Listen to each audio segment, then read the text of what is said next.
When we think about what makes a good school, we usually jump to a few things, right? Private versus public, big fancy budgets. But what if I told you that a lot of that is, well, kind of a mirage? Today, we're going to dig into some really fascinating source material that flips those common beliefs on their head to find out what really helps students succeed. All right, so here's what we're going to do. First, we'll peel back the layers on this quality mirage. Then, we're going to get our hands dirty and bust two of the biggest myths out there. After that, we'll dig into a really tough spot the system's in, uncover what might be the real secret sauce for success, and wrap it all up by rethinking how we should actually be investing in our schools. Sound good? Let's jump in. Okay, so first things first. The whole conversation about education, it almost always kicks off with this really familiar, really stark contrast.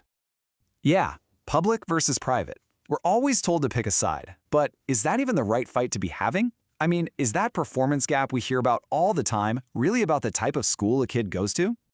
And this is the story we all know, isn't it? You've got the picture of these struggling public schools on one side, and then on the other, you've got the shiny promise of private education. This idea is so powerful, it literally shapes everything, from government policy to where parents send their kids. But this right here, this is the exact mirage our source material is telling us to look straight through. Okay, so now for the fun part. Let's get right into it and tackle two of the biggest myths head on. We're going to follow the data, not the drama.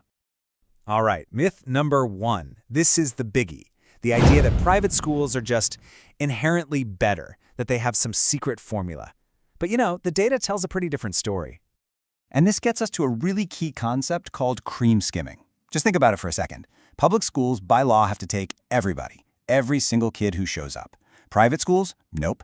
They get to pick and choose. They can select students who are already more likely to succeed, and they can also ask students who are struggling to leave. So this isn't just about getting a better team to start with, it actually warps the whole picture.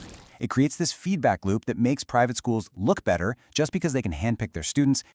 And boom, this chart just lays it all out perfectly. If you only look at the raw test scores, yeah, it looks like private schools have this huge lead. But, and this is the kicker, watch what happens when you adjust for socioeconomic status. Things like family income, what a student's parents do. All of a sudden, poof, that advantage just vanishes. It turns out what we thought was an education gap was actually a wealth gap all along.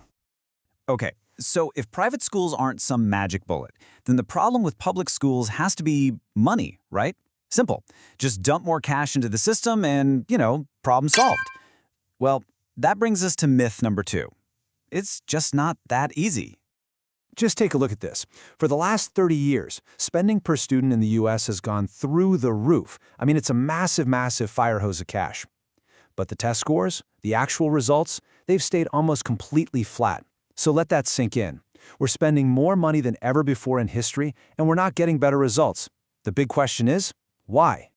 And the answer is, it's not really about how much money you have. It's all about where that money goes. A massive chunk of any new funding just gets swallowed up by bureaucracy, administration, overhead. Another big piece goes to things that sound great, like smaller class sizes, but are super expensive and don't always deliver. And the smallest slice of the pie? That often goes to the one thing that might matter the most, investing directly in our teachers. So, this all leads us to a really deep, kind of tough to talk about problem inside the public school system itself. Our source material calls it the honesty gap. Okay, try to put yourself in a principal's shoes for a minute. You have a student who just hasn't learned the material for that grade. What do? Well, if you hold them back, the data is brutal. Their chances of dropping out later on go way, way up.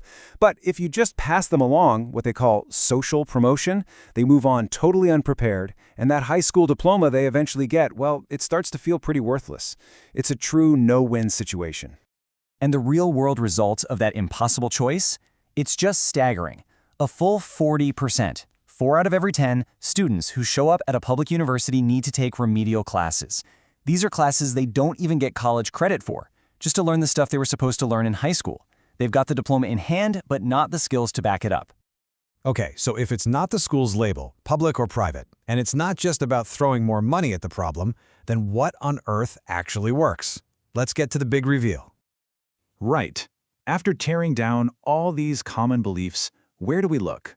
What's the real key to unlocking student success? The answer, according to all this research, is actually refreshingly simple.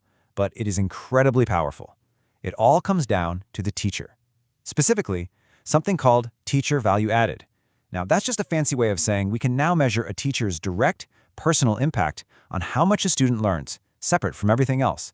And it turns out, it is the single most important factor inside a school that determines a student's success. Full stop. And we can actually put a number on that impact. And honestly, it's going to blow your mind.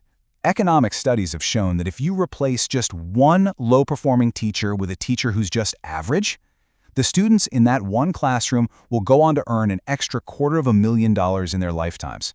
I mean, talk about a return on investment. So, what this all really means is that we've been focusing on the wrong things. We need to completely rethink our priorities. It's not about spending more, it's about spending smarter. It's about a whole new hierarchy for how we invest in education. So here's the new playbook the data is pointing to. Step 1, and this is the big one, prioritize human capital. That means we have to shift our budgets to go all in on attracting, training, and this is crucial, keeping our best teachers. Then, step 2, you use those amazing teachers to make the instruction so good that that honesty gap we talked about just disappears. Students are promoted because they're actually ready. And only then, step 3, do you worry about the shiny new buildings. You let the quality of the teaching create the demand for better facilities, not the other way around. So, what's the big takeaway here? For decades, the whole debate has been about buildings, budgets, and whether a school is public or private. But it seems like the evidence is pretty clear. The single best, most powerful investment we can make in a child's future is in the person standing at the front of the classroom.